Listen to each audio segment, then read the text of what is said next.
जरांगे पाटील आणि भुजबळांमधील वाद आता मिटलाय की काय अशा चर्चा रंगल्या.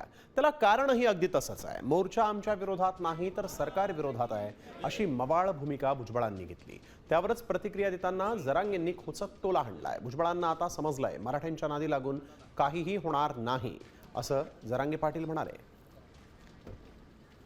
अनेक जी कामं आम्हाला शांतपणे जर करून मिळतं आहे तर मोर्चा कशासाठी काढू?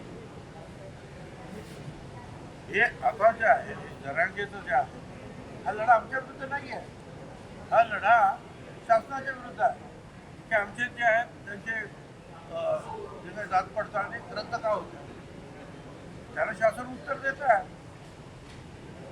आम्ही मध्ये जाऊन हा बैल म्हणजे मारण्याचं काय कारण आहे? आणि मग पहिल्यांदा ते टकोर ताळ्यावर ठेवायचं ना तेव्हाच.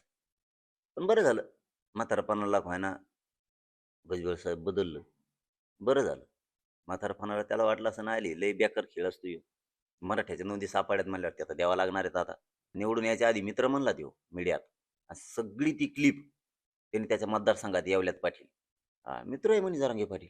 आणि निवडून आल्यावर म्हणतो पाडीन म्हणला होता. निवडून आल्यावर